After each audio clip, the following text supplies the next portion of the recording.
Hey guys, if you're enjoying the content that I'm making, please click that subscribe button. Also remember to click that bell button and make sure to tick that box to send all notifications so you don't miss out on any videos. With that in mind, let's get on with the video.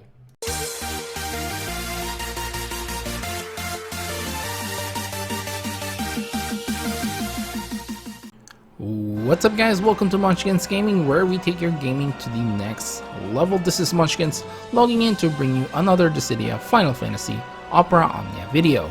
And welcome to my video guide on Ifrit's Chaos Fight.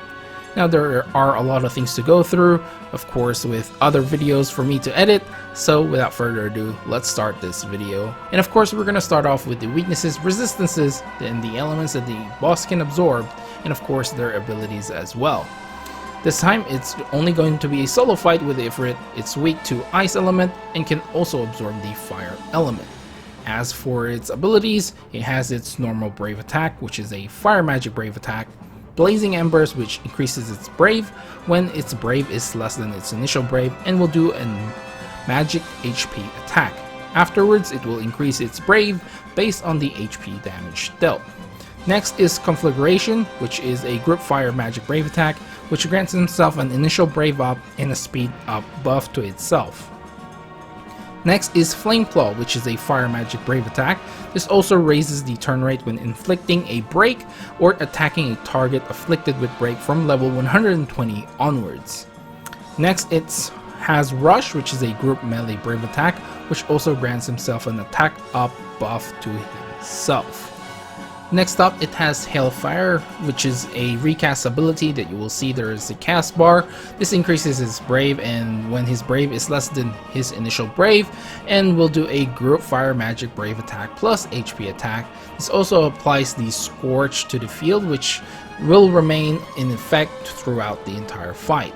This will grant himself a defense up to himself and grants the Scorching Inferno to self from the second use of this ability. This basically raises his attack and defense from level 120 onwards. Next, you will see a text called The Flames Intensify. This basically raises all his stats. And then the next one is The Flames Further Intensify, again further raising all his stats. Next is Resist Veil, which triggers when his Brave reaches a certain amount from level 120 onwards.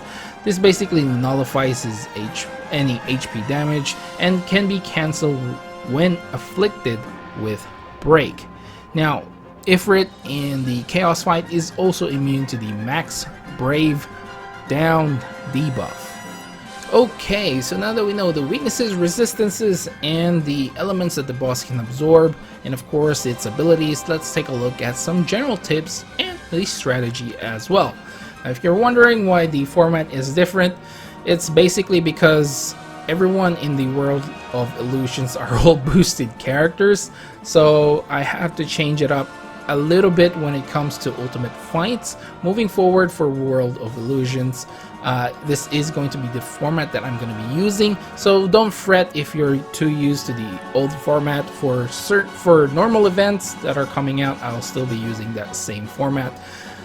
However, again, for the World of Illusions fight, I think this is the best way to go about it. So let's take a look at some general tips for this fight. The first one is to bring in a debuffer / dispeller. So this can be your Sarah, your Vanille, Ferris, and of course you can have Belfier, which is coming out today as well. So there are a lot of options for this one. So it's not exactly you need it, but if you do have someone like this, it will make the fight a lot easier. The second one is to basically use Paralyze, Silence, and Delay, because these are your best friends. This will prevent Ifrit from actually using his Hellfire ability for the second time, because once he uses that, he'll have two different buffs instead of just the normal one. So try your best to delay this as much as possible. And of course, the third one is do not get broken. Now, the Resist Veil for Ifrit works differently, I feel. If I remember correctly, it used to be just when he breaks you, he'll get like the Resist Veil, but now it only triggers when he reaches a certain amount of Brave. So Getting broken is not entirely a bad thing, however, this will raise his brave, and most likely he will actually get that resist veil anyway. So try not to get broken, because it's gonna be really hard to re-break him with a high brave. Next is to bring Agrias, Quistis, and Charlotta for your support. Agrias for reasons like paralysis and silence, and Quistis, I added Quistis even though she actually didn't do too much damage. The delay was still quite useful, and of course Charlotta for that HP damage bomb. Now the next one that I've added here is more of not the boosted characters to bring, but the MVP characters to consider. So a bunch of characters that I feel like will really help you with this one are Ultimecia, Warrior of Light, Ferris, Little Set. Fang is actually pretty good with this one as well, as she can actually put debuffs and can launch as well. Agrias for obvious reasons, Titus the same thing with the debuffs, Sarah, Vanille, Celeste, Setzer, and of course Cloud. Now, if you're looking for healers plus Brave Battery options, you do have Charlotta, Param, Rem, and of course Y'shtola as well. And as for the summon, I do highly recommend just bringing Shiva for this one. Okay, so now let's take a look at some possible party compositions. The first one that I would highly suggest is Celeste, Cloud, and Agrias with an Agrias support, and Shiva for the summon. Now, in all honesty, this party composition does not have any debuffers at all. So the thing here is Celeste can tank mostly all of Ifrit's attacks.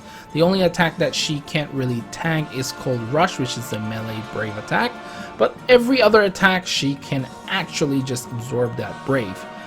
And the next thing here with this team is alternating the paralysis and the silence. But the biggest thing here is your Cloud actually needs to have his World of Illusions weapon, because this is the only way for you to actually remove the buff from Ifrit.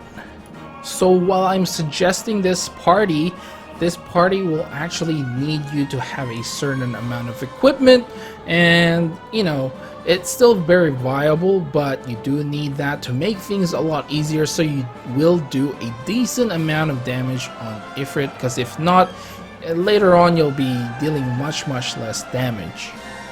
Now the next team that I would recommend is the one that you are seeing right now. It's Sarah, Agrias, and Cloud, and basically the idea still remains the same as Team 1. You alternate the paralysis, the silence, and whatever else there may be. The only difference is basically you have Sarah here as your character for a debuffer instead of a tank.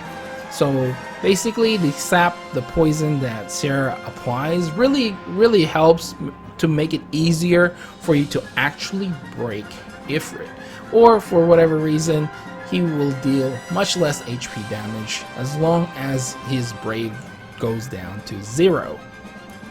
Now the third team I have here is Bosch, Vanille, and Y'shtola with again Agrias for support and Shiva for the summon. Now basically you're replacing Celeste with Bosch to tank all those AoE HP attacks, Vanille for Dispel, and Y'shtola for revives and heals, and just different Agrias if you really need it is basically to get you out of a tight spot if you need to silence all of a sudden, or maybe even paralyze a few turns. And the last party compositions that I would actually suggest is Bosch, Ultimecia, and Sarah with an Agrias support again with Shiva for his summon. Again, Bosch will pretty much tank all the HP damage, Ultimecia to save some turn counts if you really want to get to that high score, and Sarah basically for the debuffs.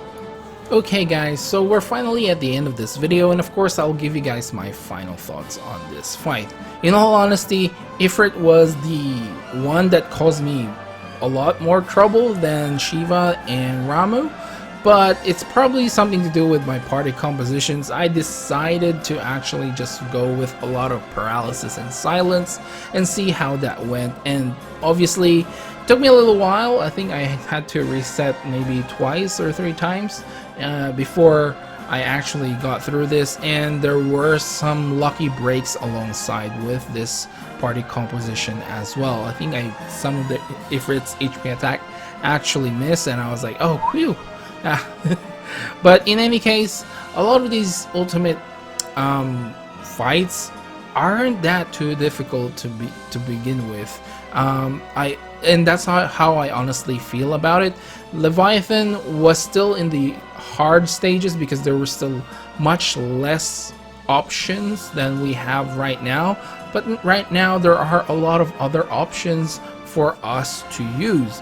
There are a lot of debuffers, a lot of brave batteries, and more are coming. And as we get a lot more of these EX realized characters, then it just makes things a lot easier. And yeah, the extra options really do help. So I feel like Ifrit, even though I struggled a little bit at the start trying to find my footing, and because I was recording this during what was it, New Year's Eve, and yeah, I just finished work and I wasn't really concentrating much.